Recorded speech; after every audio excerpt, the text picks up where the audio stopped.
Welcome, wee ones, to Scottish Murders.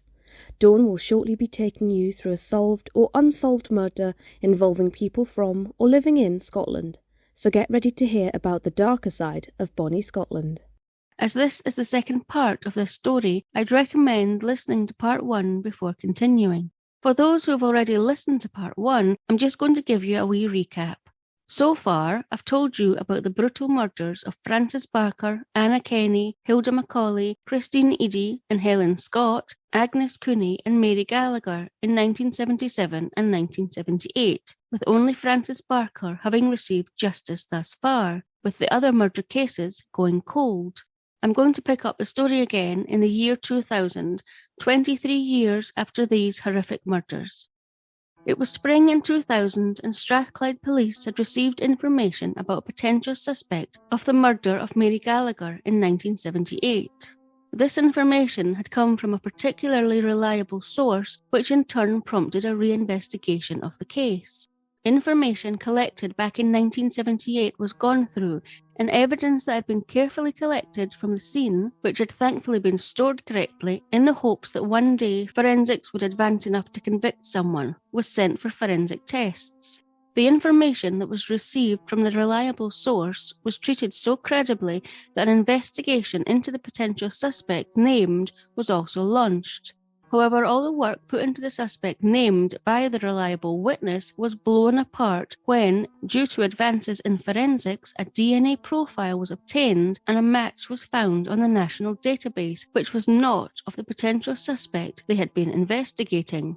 Instead, the match was to 55-year-old Angus Robertson Sinclair, who just so happened to be in prison serving a life sentence. I'm not going to go into the background of Angus Sinclair to a massive degree, as there is so much out there about him already, and I really wanted to remember and highlight the murder victims and their families more. But if you would like to know more about his background, then I'd recommend the books The World's End Murders by Tom Wood and David Johnston, and Gone Fishing by Chris Clark and Adam Lloyd. Angus Robertson Sinclair was born in 1945. He lived with his father, also Angus, his mother Mamie, and his older brother and sister, John and Connie, in the Maryhill area of Glasgow. When Angus was 4 years old, his father died, having been extremely ill for 2 years with chronic lymphatic leukemia. Angus's mother, Mamie, often wondered if perhaps the loss of his dad at such a young age had somehow contributed to his later behaviour. Angus had always been very small, and as an adult he was only 5 foot 4 inches, or about 1.6 metres, and he'd been bullied at school due to this. He had also been very introverted and not very popular as a boy, and his unpopularity only increased when in 1961, when he was 15 years old, he was sentenced to 3 years probation after being charged and convicted of lewd and libidinous behaviour towards an 8-year-old girl who lived near him, which according to The World's End Murders by Tom Wood and David Johnston is one of the minor charges available for sex offences, and it is usually applied when inappropriate behaviour that falls short of sexual assault has taken place. However, just 6 short months later, Angus Sinclair was arrested for the murder of 7-year-old Catherine Rehill.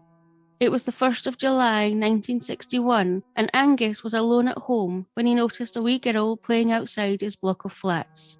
This was a close-knit community, and most people knew each other on sight, but Angus wouldn't have recognised this wee girl, as she was visiting her mum's sister Agnes, who lived in the same block of flats as the Sinclair family, along with her younger siblings Jim and Margaret, while their mum and dad visited London looking for jobs and a property so they could move there and provide a better life for them and their children. Angus left his flat and approached Catherine playing on the street and asked her if she would go to the corner shop for him and buy a bar of chocolate and bring it back to his flat, which she gladly agreed to. However, upon bringing the chocolate to the flat, Angus pulled her inside and attempted to rape her. Catherine must have been terrified, but she put up a good fight as a struggle ensued, which caused Catherine to badly hit her head. Once Angus had overpowered Catherine, he raped her and then strangled her with a bike's inner tube, leaving her fighting for her life. He then proceeded to calmly throw Catherine's lifeless body down the stairs of the block of flats, where she soon was discovered by a couple of women who were going out, who thought Catherine had fallen down the stairs. Angus appeared almost immediately and said that he would call an ambulance, telling the operator that a wee girl had fallen down the stairs. Everybody was concentrating so much on trying to save Catherine's life that nobody gave Angus Sinclair a second thought at this time. Catherine sadly died on the way to the hospital. Catherine's mum and dad, Vera and Patrick, were located in London and told the absolutely horrendous news of their daughter's death, and they immediately came back to Glasgow. The entire family were so distressed and still in a state of shock, with Catherine's cousin Anne saying in an article in the Sun newspaper on the 12th of March 2019 that Catherine's horrific death ripped her family apart. She went on to say that he ruined so many lives. My family was never the same. My aunt was never the same. She remembers feeling such anger that her cousin Catherine had been taken from them. Anger was resonated through the family when Angus Sinclair, who ran away from home shortly after Catherine had been taken to hospital, was brought in for questioning. He denied any involvement in the rape and murder of 7-year-old Catherine, but after speaking to his brother John, whose opinion he seemed to value, Angus confessed to murdering Catherine Rehill and was subsequently charged. The community was in shock that not only could such a young boy have committed such an atrocious act, but that he appeared perfectly calm in the minutes afterwards when Catherine had been found on the stairs and he had offered to call an ambulance.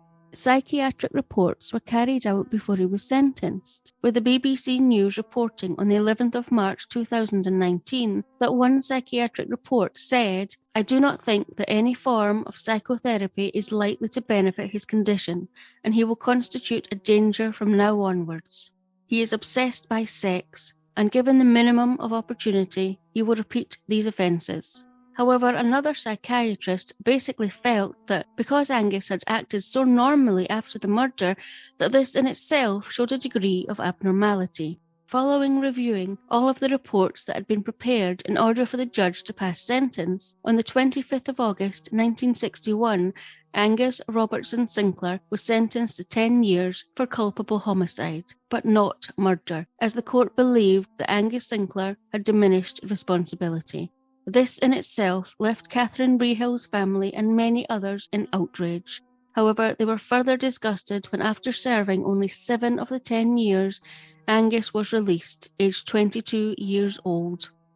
Whilst in prison, he had undergone an apprenticeship in painting and decorating, with the prison services organising day release work for him to reintegrate him back into the community.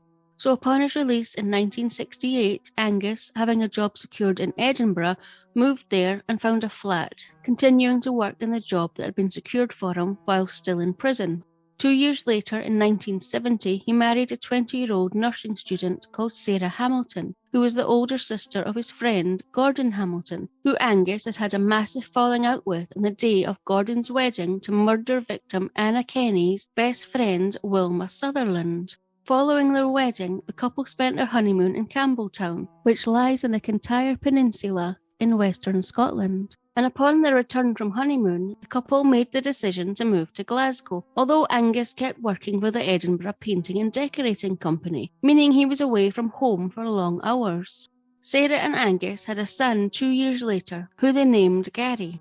While Sarah said that during their marriage, Angus was always kind to her, he did have numerous extramarital affairs, and she said he would regularly spend his weekends away from home with Sarah's brother Gordon, who had moved in with the couple in 1977, saying that they were going fishing and staying in Angus's white camper van. Although Sarah did say they never came back with any fish. Despite the extramarital affairs and Sarah and Angus having split up a few times, they always got back together. That is until 1982, when Angus Sinclair was arrested and charged with 3 rapes and 9 sexual assaults from 1978 to 1982, with his victims being all girls between the age of 6 and 14. Over a 4-year period, the sexual assault of young girls in specific areas of Glasgow had begun to escalate, and in June of 1982, there being at least 2 attacks in one day. As each of the very young girls were interviewed, the police began to get a clearer picture of who the perpetrator may be. They were always aware of Angus Sinclair due to his past charges against young girls, and when a 6-year-old girl who had been raped at the end of June was shown photos of potential suspects, she clearly picked out Angus Sinclair. This, added with the fact that a number of the girls had said that the perpetrator had smelled of turpentine and one had even noticed paint on their shoes, all led detectives to arriving at Angus Sinclair's home that he had only just purchased with his wife and brought him in for questioning. While he said very little during questioning and denied having any involvement in the sexual assaults, when his wife, Sarah, was asked to sit in on an interview, she said she knew immediately that he was guilty, and so told him that if he was guilty, he should admit it and not put her or their 10-year-old son through a trial. Before Sarah left the interview, Angus admitted that he had carried out so many sexual assaults on young girls that he had lost count, incredibly stating that it could be somewhere between 50 and 500.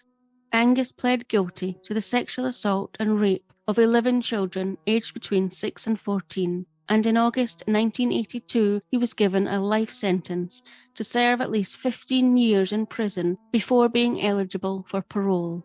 However, the judge made it very clear that on this occasion he really did recommend that life meant life. Sarah and her 10-year-old son Gary moved to England to start a new life, and while Gary didn't have contact with his dad again for many years, Sarah did keep up sporadic contact and did visit Angus occasionally. However, Gary really suffered with what his dad had done.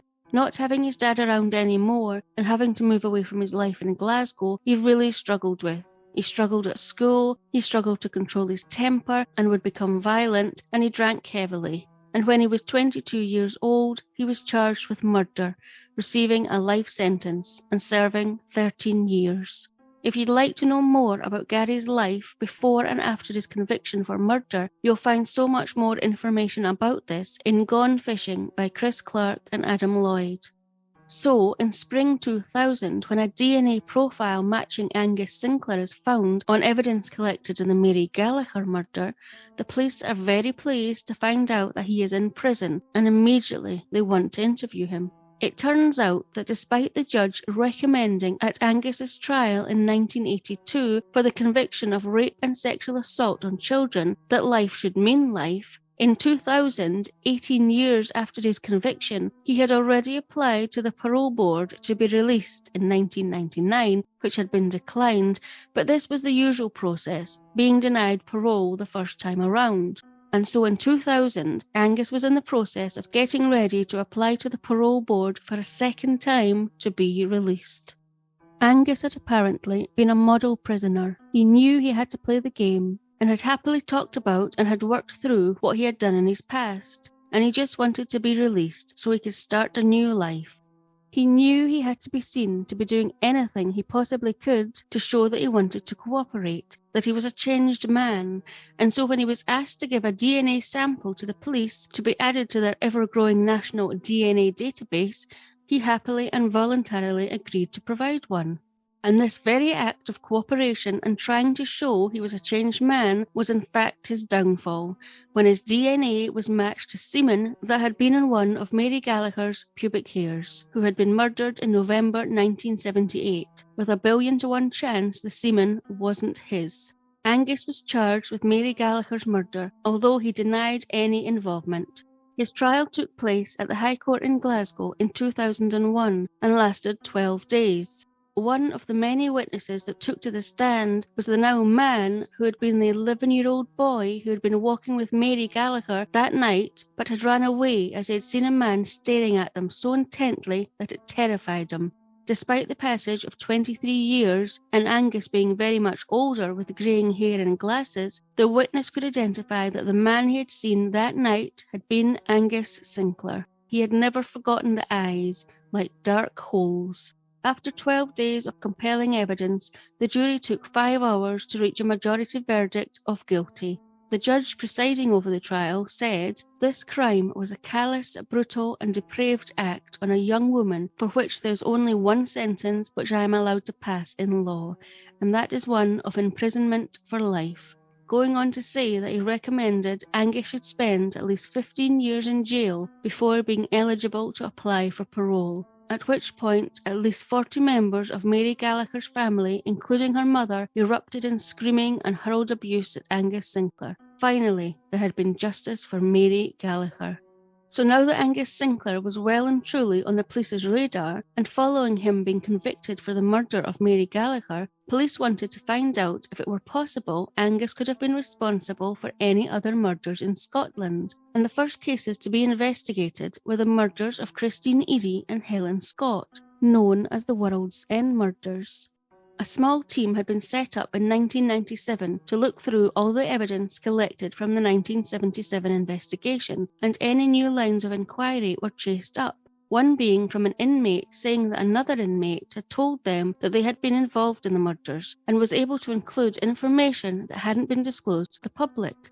This new suspect was interviewed and a DNA swab was taken for comparison, as due to advances in forensic technology, one DNA profile had been detected on Helen's jacket, despite Helen and Christine being seen with two men, and detectives truly believed that two men would have been needed to bind the two girls.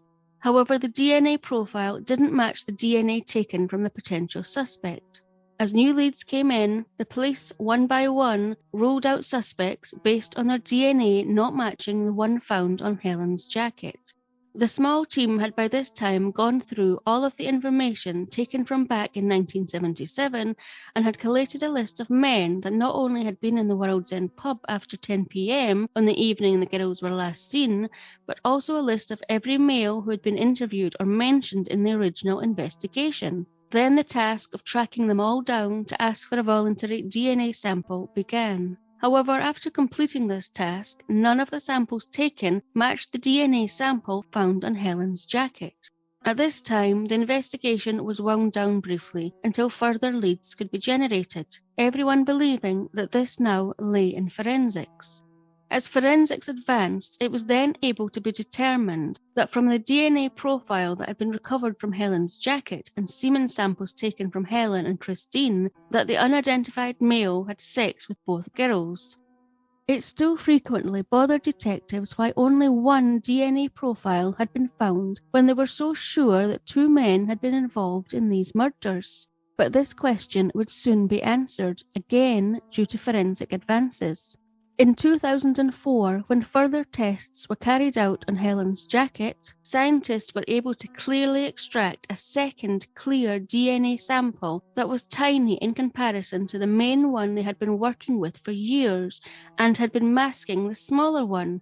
And even more exciting for detectives was that the second DNA sample was on the National DNA Profile Database. They had a hit. The full DNA sample that had been found on Helen's jacket was of none other than Angus Robertson Sinclair. After further testing of the knots in tights that had been used to bind the girls, it showed that both DNA profiles were present, albeit Angus Sinclair's was only a partial one. Two men had been involved in Christine and Helen's murders. Now the police just needed to find out who the second person was. It was also noted that perfect reef knots had been used to tie up Christine, and imperfect granny knots had been used to tie up Helen, further backing up the forensics that there had been two men present.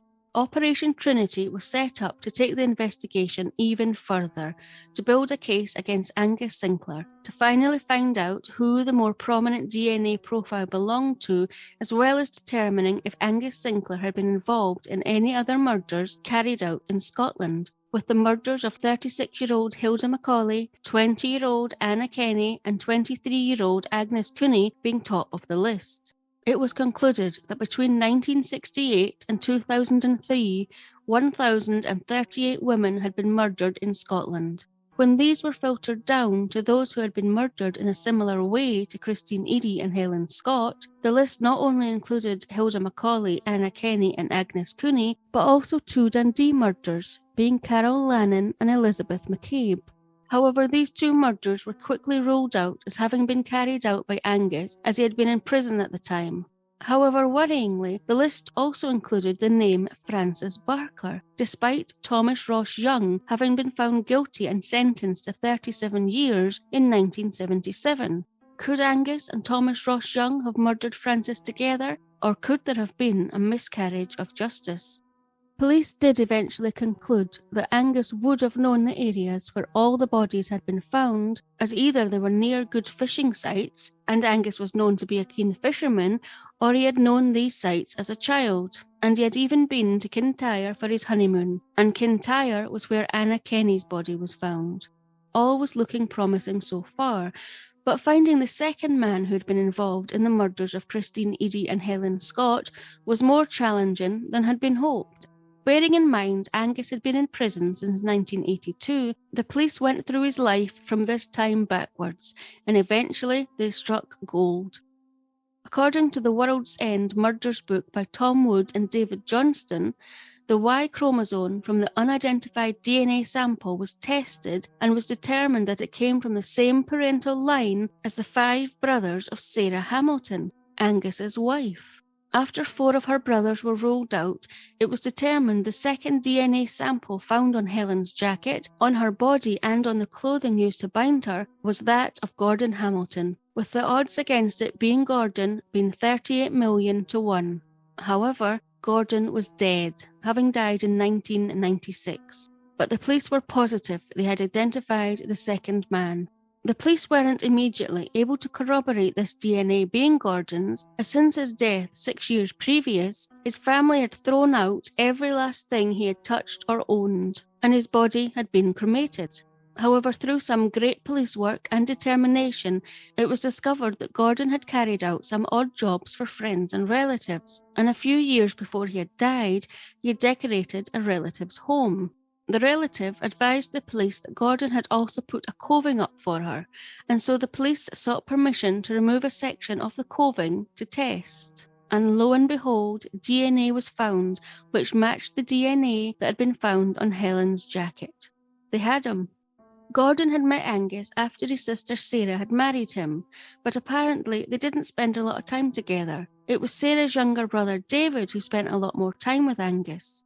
However, Gordon did live with Sarah and Angus in 1977 before meeting and marrying Anna Kenny's best friend, Wilma Sutherland, in 1978. Following Gordon and Wilma divorcing, Gordon had taken to drink and ended up homeless, dying from a heart attack in 1996. Now, there had been another line of inquiry that the police had been keen to investigate when it had been established that the DNA found had been that of Angus Sinclair. They had been keen to track down the white camper van Angus had had in 1977 when he and Gordon used to say that they were going fishing, as when officers had gone back over the information from the murders back in 1977, it was noted that some witnesses had mentioned seeing a white camper van near either where the girls had last been seen or near where the girls had been found. Apparently, Angus had quickly sold on the white camper van after the murder of Agnes Cooney in December 1977. But the police were able to trace that the camper van had last been owned by a couple in Scotland who had done some renovations to the outside of the camper van over the years, but amazingly they had never altered the inside, including it still having the original seat covers. The police were so hopeful of finding DNA samples of the other women who had been murdered too, as they really wanted Angus Sinclair to be charged with all of the murders on their list.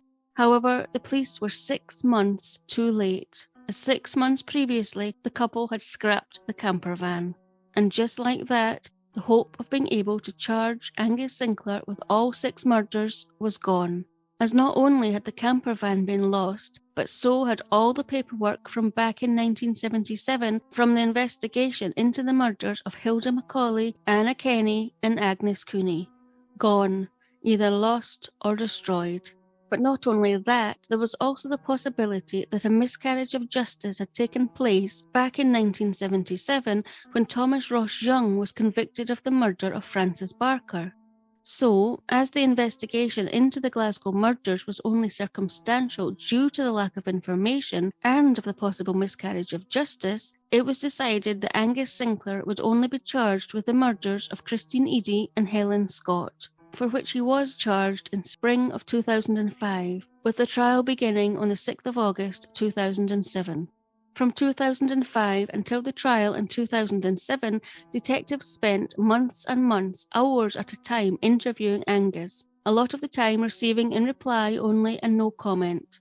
But despite this, the police continued to build what they felt was a strong case against Angus Sinclair. However, by the time the trial came around in 2007, not many were feeling very confident about securing a conviction, as not only had the partial DNA sample that had been found in the knots used to bind the girls been decided too tenuous to present at court, but also the fact that there had been 2 different knot styles used on each girl. Due to this, it also meant that experts in these fields would no longer be called. Plus, what was initially going to be a 6-week trial was at the last minute cut down to only 2 weeks by the court. Detectives and the Crown Office team prosecuting were feeling very nervous. Angus filed a special defence, saying that it was his dead brother-in-law Gordon who had carried out the murders, and that any DNA found on or in the girls' bodies was due to consensual sex. The prosecution did their absolute best to present a strong case, but with the partial DNA, knots and experts not being admissible, as well as the fact that the jury were not allowed to be told of Angus's previous convictions for rape and murder, sadly their case fell well short, and the trial wouldn't even last the 2 weeks. The defence motioned for a no case to answer, which the judge agreed to, and the case against Angus Sinclair was dismissed. And that was it. After years of investigative work, of all the information that had been collected, of the DNA samples that had been retrieved, of all the effort that had been put in by everyone. And of course, after the family of Christine Eady and Helen Scott had got their hopes up that finally they would receive justice, just like that, everyone's hopes were dashed. Outside the courtroom, after hearing that his hopes of having his daughter see justice had been shot down, Helen's dad, 77-year-old Moraine Scott, said, "I am absolutely shattered. Words can't explain how I feel. I am gutted, absolutely gutted." He went on to say that he did not feel that he had received justice and that he was convinced Angus Sinclair had been involved somehow. But Mr. Moraine and everyone else who had been involved in this case would soon have their hopes lifted once again. While it is likely Angus Sinclair believed that that was it, it was over, he couldn't be tried for Helen or Christine's murder again, he'd gotten away with it, little did he know just what his case being dismissed would stir up. As word spread, everybody was annoyed and disgusted by what had happened. The decision taken by the judge to dismiss the case and not leave the decision to a jury was called into question. Members of Scottish Parliament expressed their opinions, debates took place, conversations were had about the double jeopardy law and rules. Everybody had something to say on the matter. And so, in November 2011, the retrospective Double Jeopardy Scotland Act 2011 legislation was passed by Parliament, meaning that if there was new evidence brought forward that the person committed the original offence or similar, then, if granted by the Crown, a new prosecution could be brought. This was great news. However, now new evidence had to be found, and again it would be cutting-edge forensics that would be relied on. This time, the tights and bras that had been knotted and used to bind Christine and Helen were fully unravelled for the first time. As before, it wasn't felt that forensics would be able to detect what lay in the folds and creases of the clothing. But now, with the latest advances in forensics, when the binds were unfolded, traces of Helen's, Christine's, Gordon's and Angus's DNA were found there, indicating that they had got there when the clothing had been ripped off and used to bind the girls, not looking like the consensual sex Angus Sinclair had suggested. This was the new evidence that they had been looking for, which the Crown agreed was satisfactory to instigate a further trial.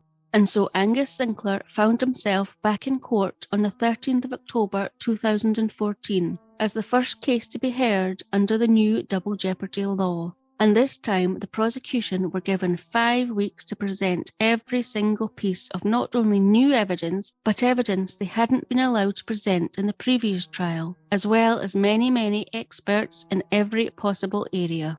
Angus Sinclair also took to the stand himself, but did nothing to endear the jury to him.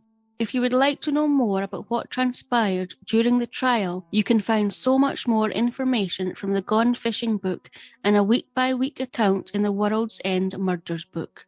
On the 14th of November 2014, after closing statements and direction by the judge, the jury retired. However, they only took 2 hours to find Angus Sinclair unanimously guilty of the murders of Christine Eadie and Helen Scott. The judge presiding over the trial condemned Angus for what he had done, for the horrendous act he had carried out on these young girls, of the torment he has subsequently caused their families. He then said that he wasn't going to waste his words on Angus and handed down a life sentence, with the punishment part to be a minimum of 37 years, which was very apt, as it was just over 37 years since the murders of both Christine and Helen. The judge basically said he handed down this very lengthy sentence as he wanted to ensure that this man would not have a chance of ever getting paroled, as Angus Sinclair would be 106 years old when he would be eligible. He was then led away. He was 69 years old. According to the BBC News, on the 14th of November 2014, Helen's brother, Kevin, said outside of the court that, "We finally have justice for Helen and Christine," going on to say that the 37-year sentence was appropriate. He went on to describe his sister Helen as a country girl, who had beautiful blue eyes and a smile that he would never forget. He said that Christine was popular, friendly, and a likeable girl, and that her family loved her dearly. Helen's dad, Morton, who was 84 years old, was also outside of the court with his son, Kevin. Morton had made a promise to his wife just before she died that he would get justice for their daughter. He felt that he had fulfilled that promise and just wanted to get on with his life now. Sadly, Morton died the following year, but he was at peace, finally having got justice for his little girl. There never was an inquiry into whether Thomas Ross Young was innocent of Francis Barker's murder, or if he had acted with Angus, and Thomas Ross Young died in 2014 still saying he was innocent. Did Francis get justice? Gordon Hamilton died before being brought to justice for his part in the rape of Christine Eadie and Helen Scott, as well as their potential murder, and due to this he tends to get forgotten about. But Helen and Christine were abducted, bound, tortured and raped by both Gordon and Angus, and murdered by Angus and potentially Gordon too. Despite Operation Trinity being set up and establishing that Hilda Macaulay, Anna Kenny and Agnes Cooney had been murdered in a similar way to Christine Eadie and Helen Scott, and therefore it being possible that Angus Sinclair had also murdered them, sadly there was no evidence left from their murder inquiries to be able to prove this one way or another. Hilda, Anna and Agnes will therefore never receive justice. But it is thanks to the careful storage of all documentation and evidence collected in the Christine Eadie and Helen Scott murders that they were able to receive justice, despite the passage of time. There may very well also have been more women murdered in Scotland, either by Angus Sinclair or Gordon Hamilton, that was never discovered. And finally, Angus Sinclair died on the 11th of March 2019, following suffering a series of strokes, after his health had deteriorated over an 18-month period, where he had progressively been unable to walk, he needed assistance with personal hygiene and dressing, was at risk of falls, and had increasing periods of incontinence. He was 73 years old.